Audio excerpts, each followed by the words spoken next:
Assalamualaikum Sampurasun Wilujeng wengi wargi sadayana menawi kaanggo simkuring bade medar carios nyambung di ieu rohangan. Hapunten boh bilih dina ieu carios aya nu kasabit nami keur alit asma dewasa tur kajantenan reka carios nami tempat nusami eta mah mung sakadar kalarasan wae sakali deui. Hapunten anu kasuhun nyanggakeun.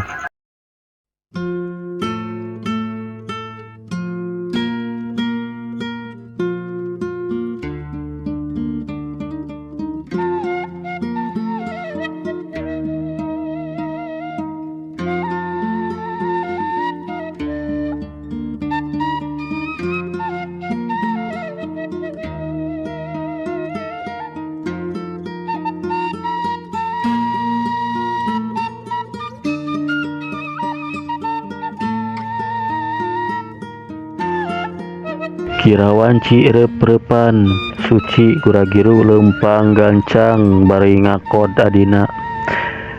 Da tadi teh Ramdan ngarenghik wae geus cepeun walasku lelempangan. Poe harita mah suci ngan ukur menang 4.000 perakeun tina hasil mulungna. Ti isuk cedur nepi ka sore jeder teh da teu gampang geuning najan kasebut mulung barang rongsok ge. Kawantu ku ayeuna mah haruntah teh sakur anu parayuna mah geus dipiheulaan dicokotan ke tukang sampah. Atuh munasabah mun suci anu pangawakna ukur budak awewe lamun teu bebenangan oge. Duit ladang mulung teh ku suci terus we dibelikeun kana gorengan sarupaning bala-bala, kehu, goreng tempe, ukur meunang 4 sikieun keur buka puasa teh daek teu daek ukur ku nu kitu wayahna we poe ayeuna oge. Suci jeung adina teh moal manggih deui sangu. Sanggeus nepi ka imah terus suci jeung adina gesat-gesut marandi beres mandi jug ngong kadenge sora ajan magrib. Alhamdulillah sok landam ngabatalan wisna cek suci ka adina bari nyodorkeun cangkir anu dieusiku Ciherang ka adina. Manehna ge sarua harita nginum meuni ngalaklak bakatku tuhureun. Saenggeus nginum terus suci ngasungkeun goreng bala-bala anu sagede kaleci 4 siki kabehna teh. Atuh teu lereda ngan balawak-balawak we budak teh nguapkeun bala-bala mun jiga nu lapar reunaker. Kawantu tos cape nepi ka ladis kabeh. Ari suci mah ukur bisa neureuyan cidu we tapi sanajan beteungna peurih oge manehna ngarasa tenang napa dina bisa manggedareun mah. Depit teh enam naon atuh siapan ku endam. Budak teh jiga nu ngarasa dosa atuh meh manehna tadi nyasatna kelepasan bakat ku lapar nepi ka teu nyasakeun keur lanceukna. Hios teteh mah da kiat ku Cehera oge wareg teu endam. Suci nyeritana bari cumalimba. Sabenerna mah budak pantaran Ramdan mah can manjing kudu puasa nepi ka magrib. Tapi da najan teu puasa oge rek nuang naon jadi mending puasa we kitu pilihanana. Teu karasa ti masjid geus kadenge sora anu adzan geus waktuna ngalaksanakeun salat tarawih.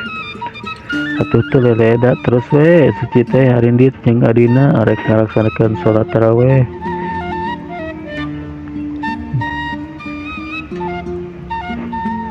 Di jajalaneun teh meuni loba kuno daragang dahareun geus jadi kebiasaan nyadiakeun keur nu baruka puasa.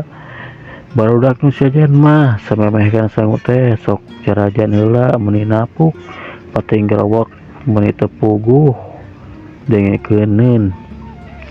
suci harita gagancangan leumpangna teu urat reret bare nungtun adina katempo kumaina adina teh saban ngaliwat ka tukang dagang dahareun panonna meuni mulilit kabitaeun hate suci kacida watireunana ka adina teh tapi dalah kudu kumaha deui atuh keur manehna mah boro-boro bisa jajan jiga batur dalah hayang manggih sangu keur buka puasa oge pan seuseutna beak karep.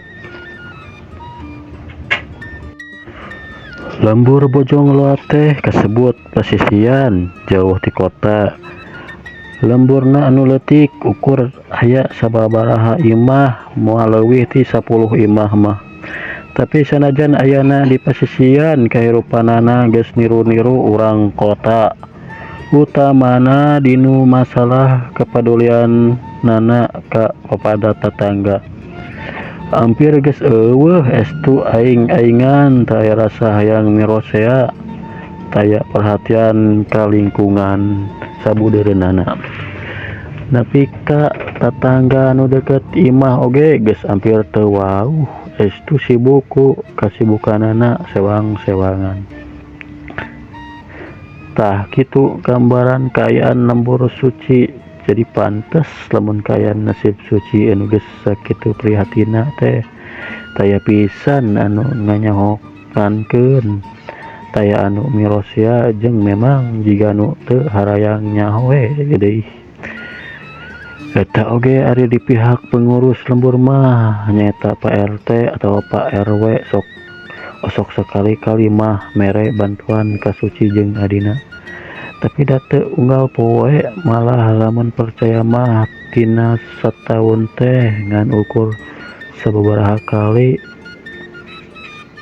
jarang pisan paling oge lamun aya acara-acara anu tangtu anu aya kaitanana jeung judulna budak yatim atawa lamun parang aya pengajian di masjid pasti suci sok kabere duit jeung dahareun anu lainna.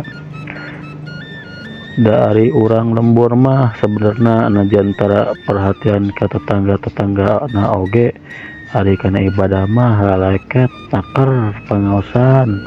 Nah, ibu-ibu oge meh unggal penting di lembur teh tapi nya kitu teh ya ibadahna teh geuningan ukur nyuparkeun sawatara kewajiban rukun Islam we di antara nu 5 perkara teh ya pan geus jelas dina eta rukun anu 5 teh ditetelakeun yen kudu daek mere maweh tutulung jeung sajabana ka papada paling oge engke we lamun geus deukeut ka lebaran ngaluarkeun zakat fitrah minangka nyumpunan parukunan ibadah anu tadi teh ya. Padahal ngarobongna mah maranehna tetangga-tetangga suci harayang nyonto Rasul cenah lamun seuk ngarobrol tas salat atawa keur ruang riung jeung anu pada ahli ka masjid mah jauh keneh atuh. Rasulullah sallallahu alaihi wasallam lamun anjeunna ningali tetanggana aya nu lapar kajian teuing anjeunna lapar boga dahareun sawapeun oge pan dibikeun anjeunna mah melaan ngaganjel patuanganna ku batu minangka pangganjel supaya teu lapar. Apanan Kanjeng Nabi Ibrahim mah lamun anjeunna bade tuang teh sok kukulelingan heula ngajak ka tetangga-tetanggana bisa aya nu can dahar atawa memang tebogaan dahareun sangu kitu numutkeun salah sahiji riwayat mah di antara 4 golongan anu bakal diarep-arep ku surgana Allah Ta'ala di antarana nyata jalma anu mere dahar kanu keur kalaparan. Tah kitu gambaran kahirupan jalma-jalma anu aya di lembur suci teh geuning ibadahna sangkang oge tacan narepi jauh ari kudu kana asina mah